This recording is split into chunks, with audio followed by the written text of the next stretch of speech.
Hello students, now we shall discuss about the stoichiometry of the chemical equations.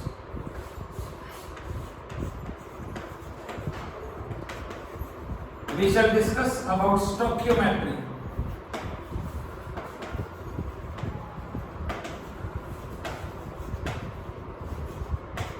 of chemical equations. So we have studied in previous lecture that stoichiometry is the relationship between the amounts of reactants and products. We can say the relationship between amounts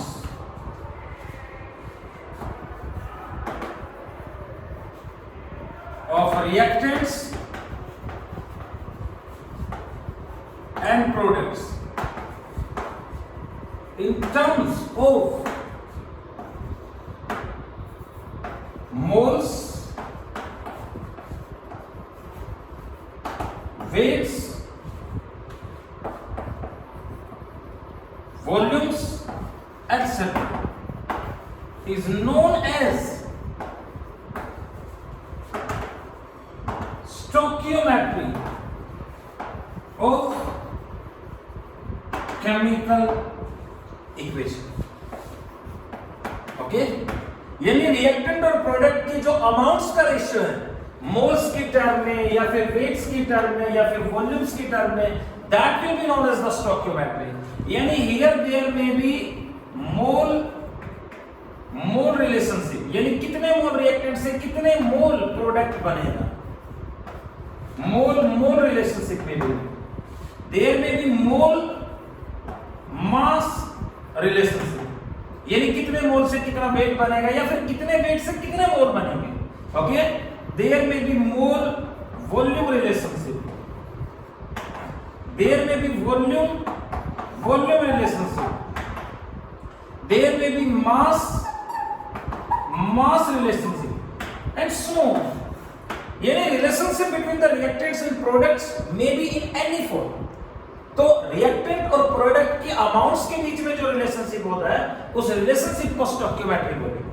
तो आपके पास कोई भी reactant है, जैसे for example you are having A plus B react करके C plus D बनाएंगे, तो you know A plus B will be converted into the C plus D.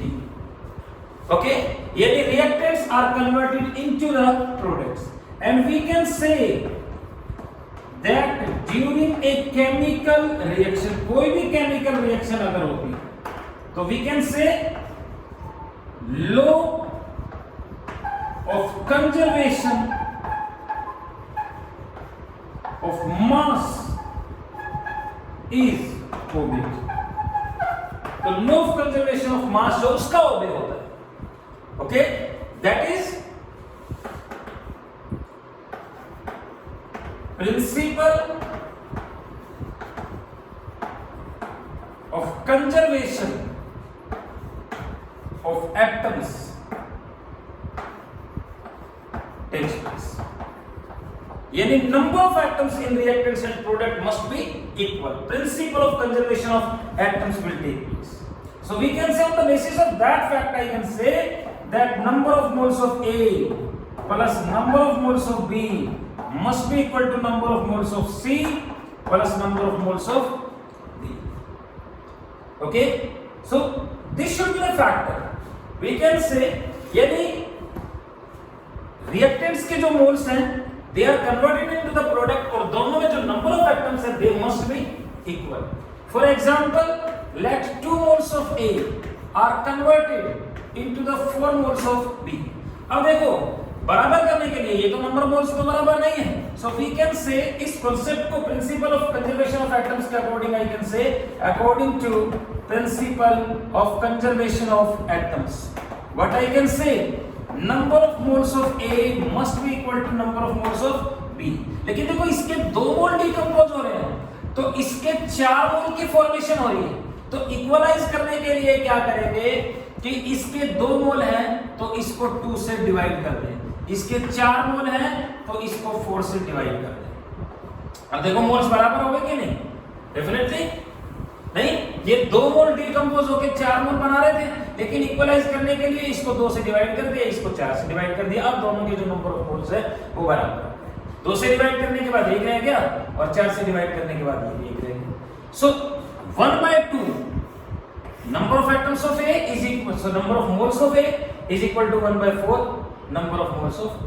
तो जो स्टोइकियोमेट्रिक कोएफिशिएंट्स होते हैं ना रिएक्टेंट और प्रोडक्ट के, उससे डिवाइड करके इक्वलाइज करते हैं। और आपको पता है, जैसे for example let us consider you are having 2 moles of A plus 3 moles of B will be converted into the 4 moles of C plus 3 moles of D। तो अगर आपको B और D को इक्वलाइज करना है तो what I can say, number of moles of B must be equal to number of moles of D। लेकिन देखो ये भी 3 है, ये भी 3 है, तो बराबर है ना, तो ये तो जस्ट ये भी 1/3 करेंगे, ये भी 1/3, तो बराबर ही हो गया। इसी तरह से B और C के बीच में रिलेशनशिप करना है तो what I can say, number of B must be equal to number of moles of C। लेकिन देखो यहाँ पर कितने मोल डिकम्पोज है 3, तो 1 करने के लिए 1/3 करना है। यहाँ पर कितने मोल बन रहे 4, 1/4। तो B और C के मोल्स के बीच में ये रिलेशनशिप हो गया। अगर आपको एक मोल्स पता है तो दूसरे के मोल फाइंड आउट कर सकते हैं। तो सीधा सीधा सा कांसेप्ट है, ये principal of conservation of atoms के अकॉर्डिंग अप्लाई कर सकते हैं। अगर आपको A और D के बीच में रिलेशनशिप क्रिएट कर रहे हैं तो I can say number of moles of A must be equal to number of moles of D। लेकिन इसके 2 मोल हैं तो क्या कर दे 1/2, इसके 3 मोल बन रहे हैं तो क्या कर दें 1/2 इक्वलाइज।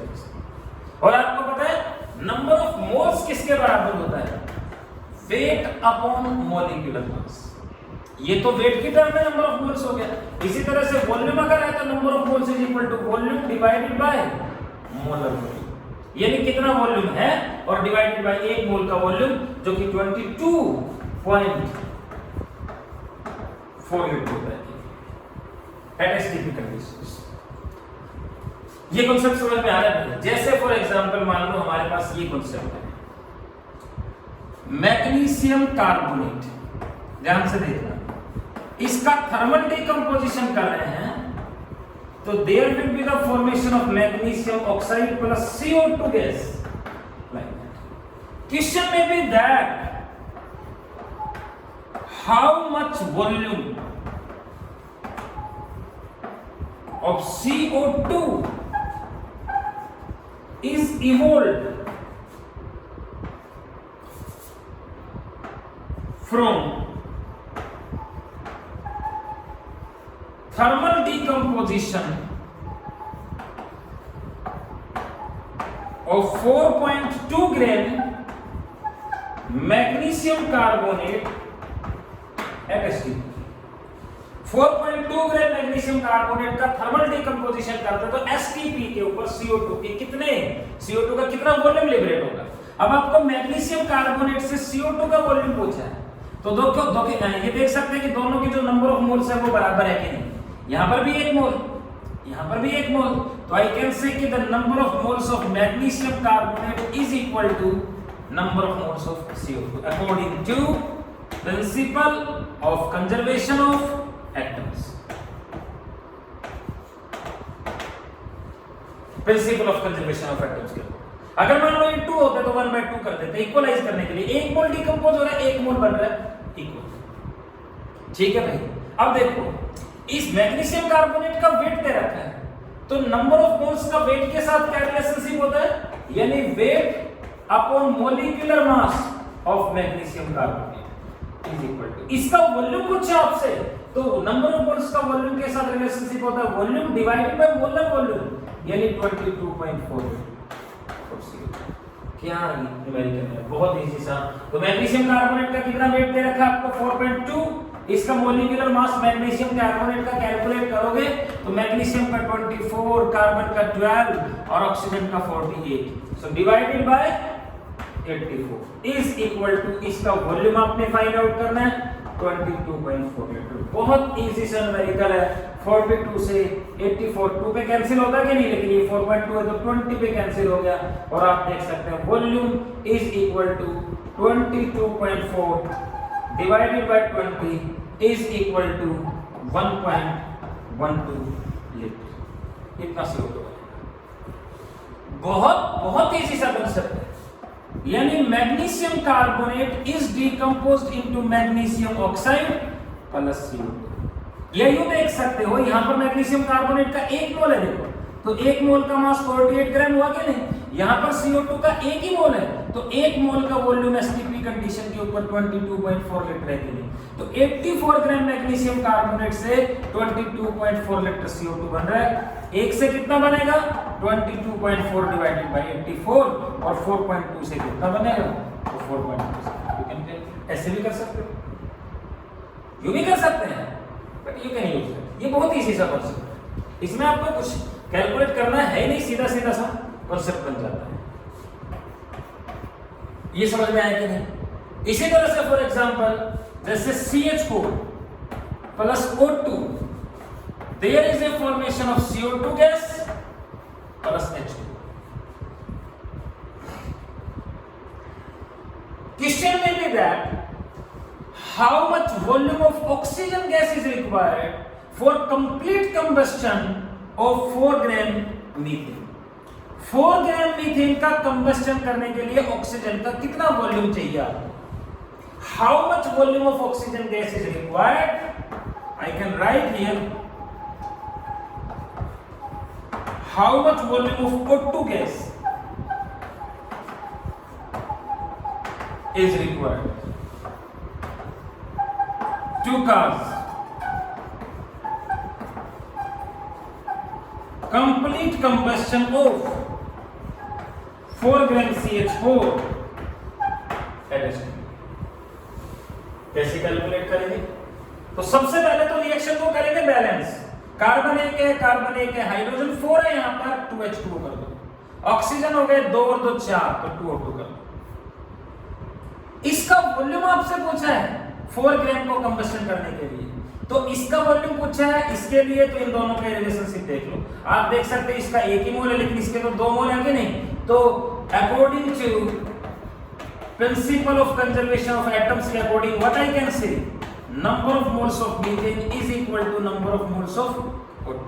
और बराबर करें तो ये 2 मोल है, तो 1 ही मोल है, लेकिन ये 2 मोल है तो बराबर करने के लिए 1/2 लाइक दैट। मतलब इसका 1 मोल रिएक्ट कर रहा है तो उस समय इसके 2 मोल रिएक्ट कर रहे हैं, तो बराबर करने के लिए इसको 2 से डिवाइड कर दें, अब इक्वलाइज हो गए, बराबर मोल रिएक्ट कर रहे हैं। और अब आप देखिए CH4 का तो वेट दे रखा है आपको 4 ग्राम, तो वेट लिख लो भाई डिवाइडेड बाय मॉलिक्यूलर मास। इसका वॉल्यूम पूछा आपसे, तो वॉल्यूम का रिलेशनशिप लिख दो, V divided by molar volume कितना 22.4, और ये 1/2 तो है ही कि नहीं।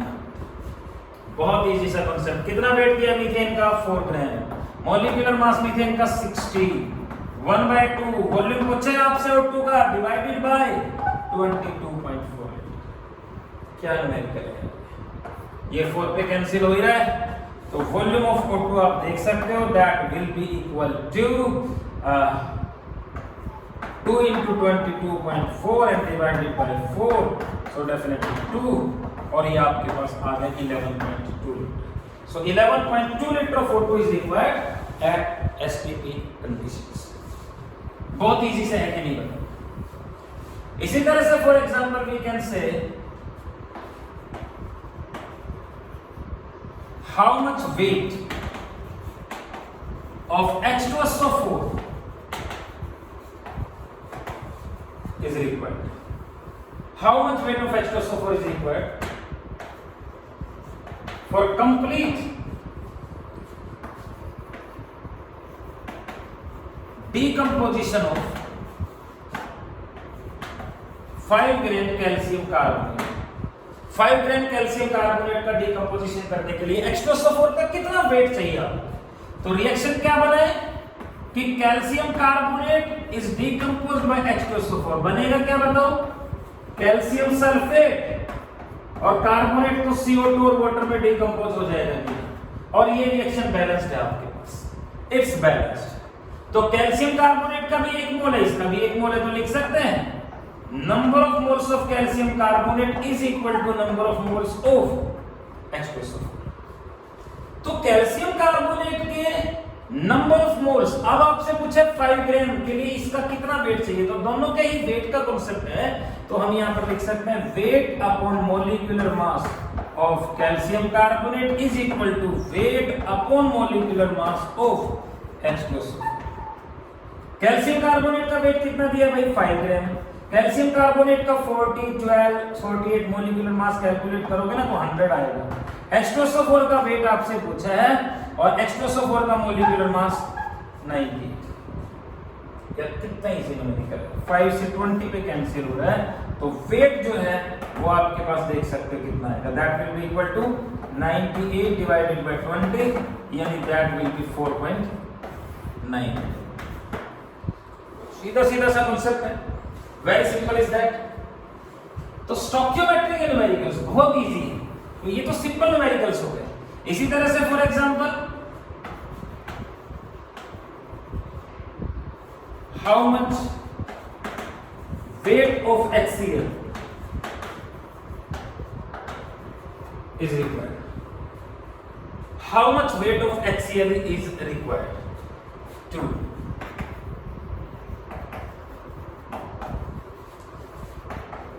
completely react with 840 gram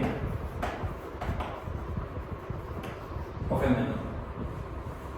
So reaction देखो क्या रिएक्शन बनेगा, MnO2 प्लस HCl, और रिएक्शन है MnCl2 plus H2O and Cl। आप देख सकते हो ऑक्सीजन 2 है तो ये भी 2 कर लो, हाइड्रोजन 4 हो गए तो 4 HCl बैलेंस।